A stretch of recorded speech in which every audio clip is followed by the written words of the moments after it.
안녕하세요. 안녕하세요. 안녕하세요. 오랜만에 뵙습니다. 네. 오늘은 저희 가톨릭 평론 9월 10월호에서 비평글 가운데 말과 사회라고 하는 꼭지를 한번 다뤄볼까 합니다. 네. 먼저 들어가기 전에 우리 방영규 선생님께서 신간 책을 하나 내셨던데 네. 여기 앞에 있는 바로 그겁니다. 네. 이 책입니다. 네. 이 오마이갓 책입니다. 오마이로드. 이건 이- 역광고? 네, 이 책이 오늘 다루는 비평글하고도 조금 관련이 있어서 네. 비평글 얘기하기 전에 먼저 책에 대한 소개 간단하게 하고 이야기를 좀 나눠볼까 합니다. 이 책을 내시게 된 어떤 책이고 어떻게 내시게 됐는지 잠깐 설명을 좀 해주시죠. 그러니까 이 책은 기본적으로 제가 블로그에 쭉 써왔던 글들을 모은 거기도 한데요. 제가 관심이 있는 거는 결국은 이제 종교 문제로 많이 괴로워하거나 또는 주변에 관심도가 있어서 괴롭거나 내지는 내가 과거에 굉장히 교회에 상처를 입었거나 그랬을 때 이제 그것에 대해서 좀 더 이론적으로 논리적으로 그리고 심정적으로 직관적으로 이야기를 할 수 있다는 거죠. 내가 왜 괴로웠는지 그리고 그 괴로운 게 왜 무엇이 문제인지. 그래서 저는 이게 상처와 치유가 가능한 혁신적인 책이다. 이게 책 제목은 오마이갓 오마이로드예요.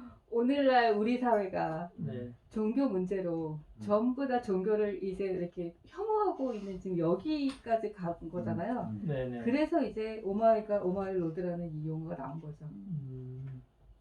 여기 책을 안에 좀 보니까 목차에 보니까 네. 팬데믹에 심판당한 종교, 그다음에 제도 종교를 버려라.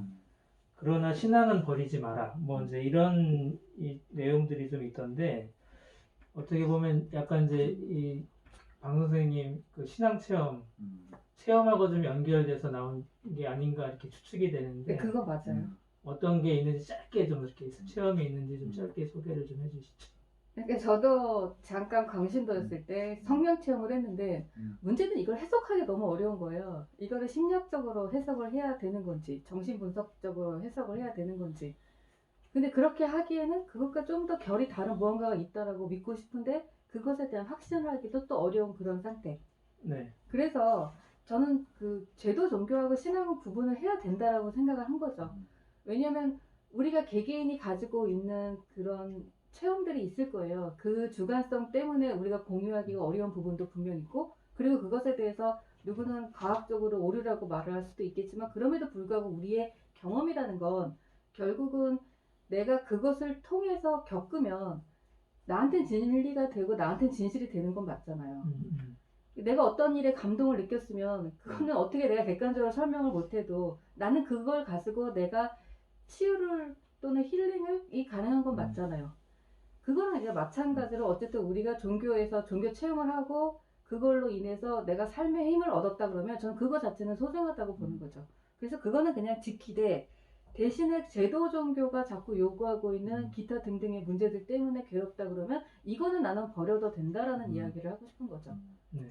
네, 구체적인 얘기는 이따 비평글 나누면서 조금 더 이야기를 좀 할 수 있을 것 같고요.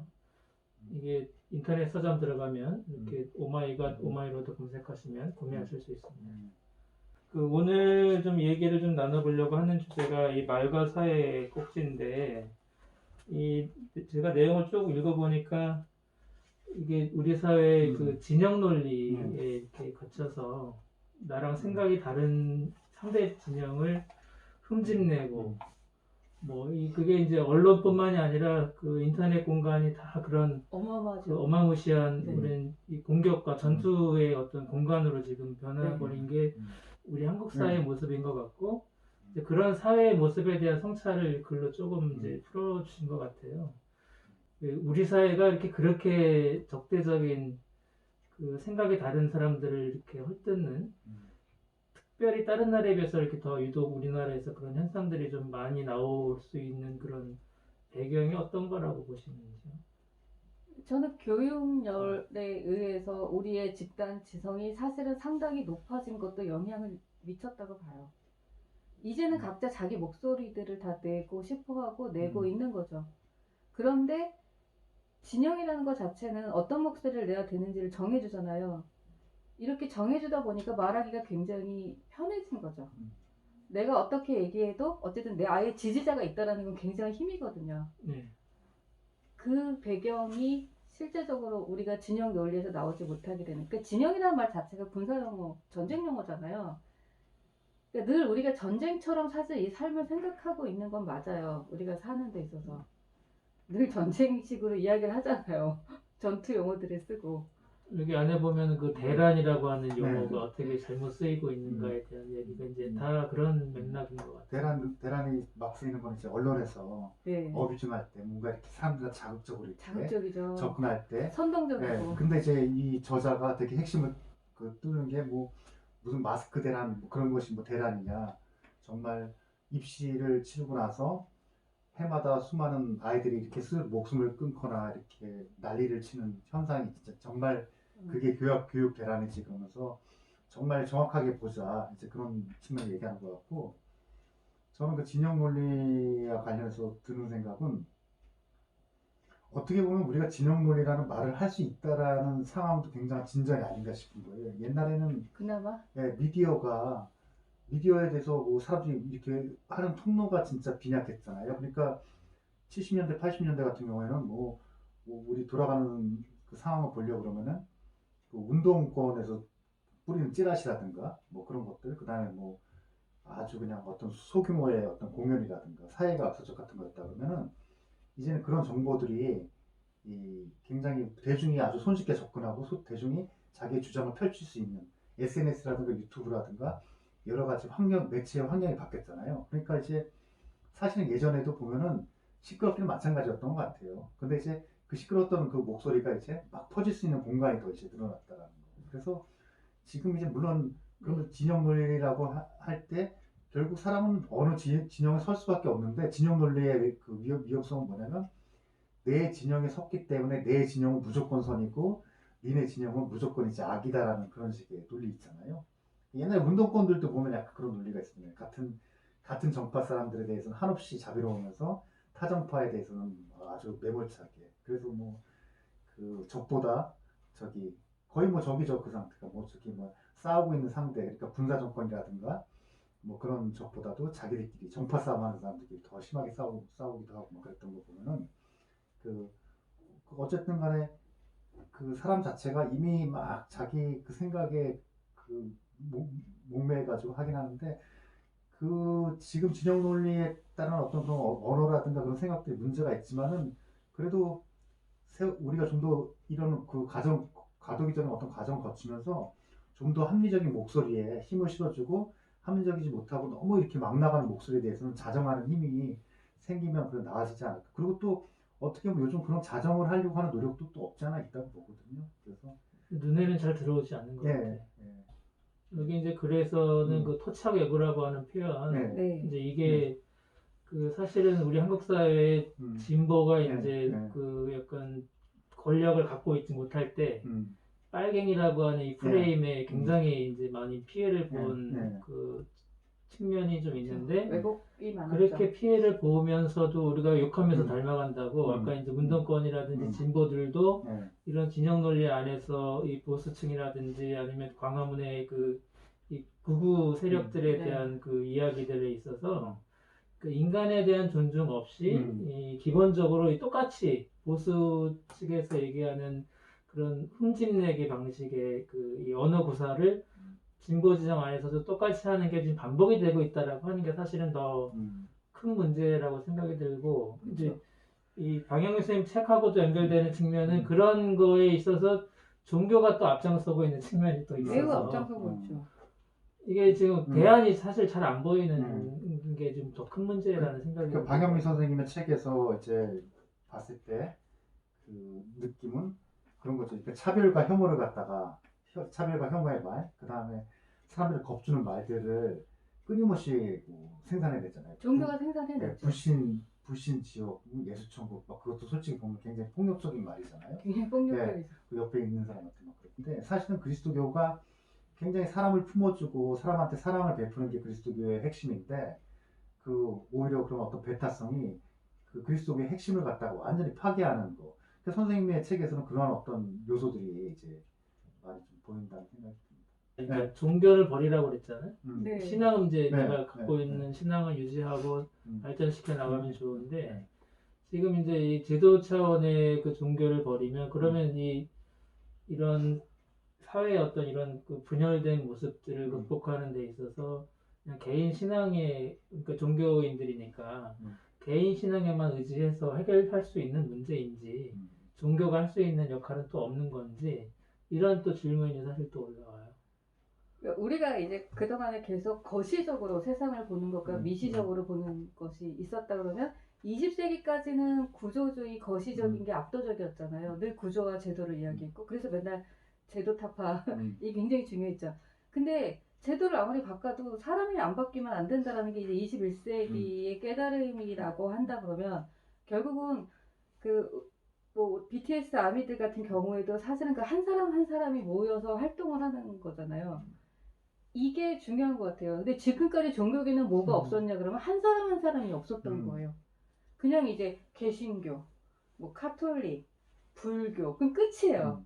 그 안에 얼마나 많은 구성원들이 있고 얼마나 많은 목소리들이 있는지가 다 묻혀버린 거예요. 그리고서는 무언가 극악무도한 그런 현상들이나 그런 그 사례들이 나오면 다 같이 매도가 돼버리는 거죠.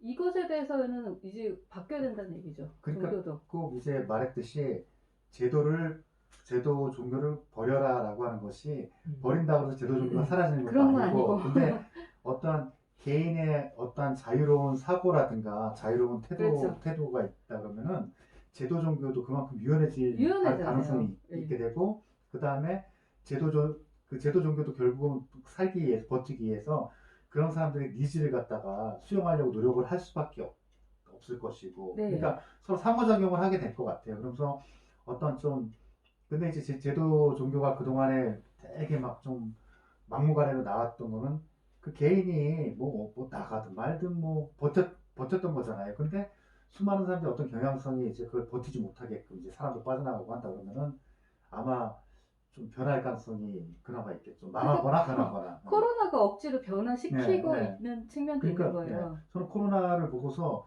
코로나가 이제 비대면 신앙을 얘기하지만 사실 비대면을 얘기한다고 해도 인간 자체는 기본적으로 어떤 공동체성을 좀 지향하고 사람을 만나는 것 갖다가 원할 거라고요. 그런 면도 있을 거라고. 그러니까 우리 사회가 이렇게 막 갈라져 있는 이 모습이 어떻게 보면은 우리 한국 사회가 굉장히 이제 급격하게 그 성장해왔던 시기하고 맞물려 있는 게 아닌가.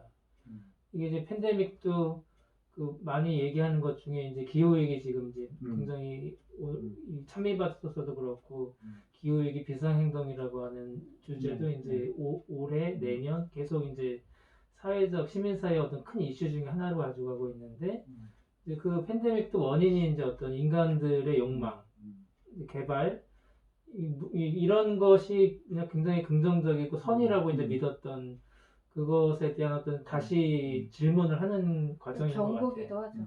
경고기도 하고 이 연장선에서 보면 종교도 교회를 많이 짓고 사찰을 많이 짓고 신자 수가 늘어가야지 뭔가 이렇게 규모가 커진다라고 하는 데서 똑같이 그 논리가 이어지고 있었고 그거를 좀 내려놔야 된다라고 하는 게 제가 볼 때는 그 탈성장이라고 하는 패러다임으로 돌아간 성장에 대한 신화를 내려놔야 된다라고 하는 이것하고 좀 연결이 돼서 보면 종교를 보면 이 건물 짓고 뭐 제도를 자꾸 공고히 하는 거를 좀 내려놓으면 개인들이 아까 말씀하셨던 것처럼 신자 개인들이 보이고 신자 개인들이 갖고 있었던 질문들이 지금 팬데믹 상황에서 이건 안 해도 되는 거네? 근데 신앙이라고 하는 게 뭐지? 믿음이라고 하는 게 뭐지?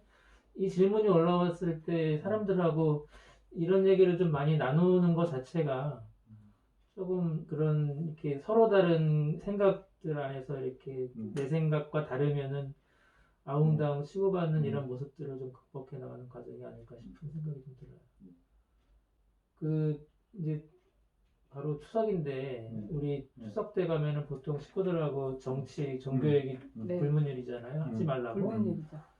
근데 사실 또 이게 정치, 종교 얘기를 이런 맥락 때문에 그동안 이제 많이 하지 말라고 그랬던 건데 근데 하지 않는 게 장땡인가 정말 이런 생각이 사실 근데 들어요. 평화롭게 하기 위해서는 이걸 평화롭게 하기가 뭐 방법은 없을까요? 네, 음. 이거 갖고 괜히 얘기하잖아. 그럼 성서에 그런 거 있거든요. 내가 평화를 주러 온 줄 아느냐, 칼을 주러 왔지 이러면서 칼싸움이 일어납니다. 어느 정도 그래서 우리가 협정이 맺어져 있는 것 같아요. 그러니까 어느 선까지는 얘기하고 좀 어느 선에서 맞아. 서로 이제 빠지고 이제 그게 이제 조절이 되는 집이 있고 조절이 안 되는 집이 있고. 근데 정치 얘기도 중요하긴 한데 아버지가 그 태극기 집회 같은 거 열심히 나가시는 분인데 거기다 대고 막 너무 이렇게 자극하는 말을 굳이 할 필요는 있나? 뭐 좀 어떤 얘기를 하든 좀 분위기 봐가면서. 근데 가족들끼리는 네, 그 네. 이 상대방의 가족 구성원들이 살아온 이력을 다 알잖아요. 네. 그러니까 그 이력을 알면서 그런 생각을 하게 됐던 배경이 조금이라도 이해가 갈 수 있는 여지들이 있기 때문에 이 대하는 태도가 일반적으로 그냥 사회에서 집회 현장에서 만나는 생각이 다른 사람들을 대하는 태도하고는 좀 다를 텐데, 근데 이 가족들이라고 하는 관계 자체도 지금 많이 깨져 있기 때문에 그런 게 아닌가 싶은 생각도 좀 들어요. 어쨌든 이 말이라고 하는 게 지금 서로를 상처 주고 상처받는, 근데 이런 식으로 좀 많이 소통되고 이통되는 지금 한국 사회의 모습, 그다음에 교회의 모습, 이런 것들을 조금 이제 좀 성찰해보자라고 하는 취지의 글이고, 그런 취지로 또 책을 쓰신 거고, 그 일단 뭐 큰 틀에서 어떤 대안은 아니겠지만 각자의 삶을 존중해주고 각자의 신앙인의 어떤 그런 질문들, 고민들을 좀 존중해주는 모습들이 조금씩 이렇게 확장되어 나가는 거 말고는 딱히 이렇게 그 방법이 없어 보이는 게 조금 아쉬움이 있는 것 같기도 해요, 제가 볼 때는. 그러니까 우리가 여기서 어떤 해결책을 내릴 수는 없는 거죠. 그게 가능했으면 지구가 왜 이 모양이고 인류가 왜 이 모양이겠습니까? 그거 불가능하고요. 그리고 우리의 정신적인 성장 속도는 저는 거의 고대에 멈춰 있다고, 또는 어떨 때 보면 고대보다도 못한 것 같거든요. 우리 지금도 맨날 플라톤 이야기 하잖아요. 지금도. 그리고 2500년 전 사람들 이야기 하잖아요. 그 유명한 사람들은 다 그때 나와가지고. 지금도 그 얘기 하는데, 부처님, 공자님 그 이야기 하는데, 실제적으로 지금 그러니까 이게 정신적인 성장에 대해서 거의 멈춰 있는 이런 상황에서 여기서 뭔가 새롭게 뭔가 패러다임을 확 전환해가지고 해결점을 줄 수 있냐? 그래서 그런 건 없다고 봐요. 어쨌든 이제 팬데믹 상황이 그런 고민들을 조금 더 이렇게 부추기고 고민하게끔 하는 시기인 것만은 분명한 것 같고요. 그러니까 팬데믹이 아니었으면 이제 그 인문학의 위기랑 같이 맞물려서 어떤 종교적인 고민도 그렇고 과거의 그 인문학적인 소양들도 그렇고 다 우습게 볼 수가 있거든요. 야, 그게 무슨 고리고짝 얘기냐 이렇게 얘기할 수 있는데, 팬데믹이 딱 오니까 그나마 우리가 다시 돌아올 수 있는 거예요. 야, 우리가 사실은 그렇게 정신적으로 성숙하지 않았거든. 이걸 다시 생각해 볼 수 있는 기회를 얻은 거죠. 예, 그러면은 오늘 그 이 말과 사회, 그리고 우리 방영미 선생님의 신간 오마이갓 오마이로드하고 같이 엮어서 좀 이야기를 좀 나눠봤는데요. 이 얘기는 오늘 여기까지 일단 마무리하도록 하겠습니다. 감사합니다. 감사합니다.